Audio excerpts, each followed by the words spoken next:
NCERT science class 7 अध्याय 11 पशु और पौधों में परिवहन।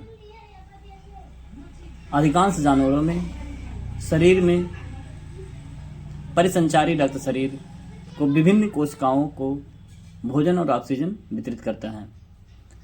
अधिकांश जानवरों में शरीर में परिसंचारी रक्त शरीर की विभिन्न कोशिकाओं को भोजन और ऑक्सीजन वितरित करता है। यह अपशिष्ट उत्पादों को उत्सर्जन के लिए शरीर के विभिन्न भागों में भी ले जाता है। परिसंचरण तंत्र में हृदय और रक्त वाहिकाएं होती हैं। मनुष्यों में रक्त धमनियों और शिराओं में बहता है और हृदय एक पंपिंग अंग के रूप में कार्य करता है।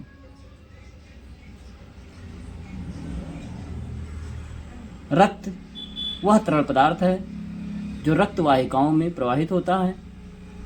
यह पचे हुए भोजन जैसे पदार्थों को छोटी आंच से भी शरीर के अन्य भागों में ले जाता है। रक्त में प्लाज्मा, आरबीसी, डब्ल्यूबीसी और प्लेटलेट्स होते हैं। रक्त में क्या क्या होते हैं? रक्त में प्लाज्मा, आरबीसी, डब्ल्यूबीसी और प्लेटलेट्स होते हैं। रक्त एक लाल वर्णक हीमोग्लोबिन की उपस्थिति के कारण लाल होता है। रक्त, हमारा खून लाल किसके कारण होता है? हीमोग्लोबिन के कारण हमारा रक्त लाल होता है। एक वयस्क व्यक्ति में मानव हृदय प्रति मिनट लगभग 70 से 80 बार धड़कता है। यानी एक वयस्क आदमी के अंदर हृदय कितना धड़कता है? 70 से 80 बार लगभग धड़कता है। इसे हृदय गति कहते हैं। धमनियां रक्त को हृदय से शरीर के सभी भागों में ले जाता है। शिराएं शरीर के सभी भागों से रक्त को वापस हृदय तक ले जाती हैं। शरीर से अपशिष्ट उत्पादों को निकालना उत्सर्जन कहलाता है। मनुष्यों के उत्सर्जन तंत्र में 2 गुर्दे, 2 मूत्रवाहिनी, 1 मूत्राशय और 1 मूत्रमार्ग है।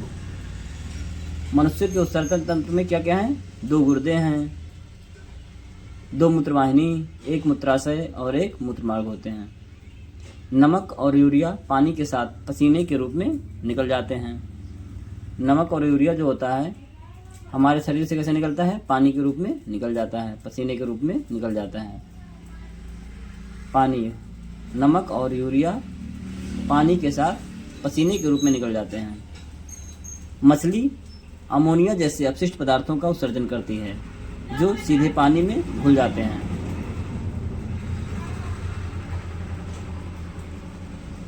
पक्षी, कीड़े और छिपकली अर्ध ठोस रूप में यूरिक एसिड का उत्सर्जन करते हैं। पक्षी, कीड़े मकोड़े और छिपकली अर्ध ठोस सेमी सॉलिड रूप में यूरिक एसिड का उत्सर्जन करते हैं। जल और खनिज पोषक तत्व मिट्टी से जड़ों द्वारा अवशोषित किए जाते हैं।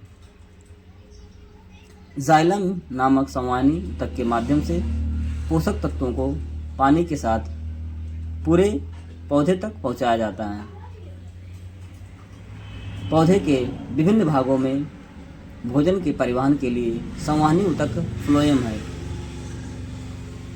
वाष्पोत्सर्जन के दौरान रंध्रों द्वारा वाष्प के रूप में पौधों द्वारा बहुत सारा पानी खो दिया जाता है। वाष्पोत्सर्जन के द्वारा रंध्रों से वाष्प के रूप में पौधे द्वारा बहुत सारा पानी खो दिया जाता है। वाष्पोत्सर्जन एक बल उत्पन्न करता है जो जड़ों द्वारा अवशोषित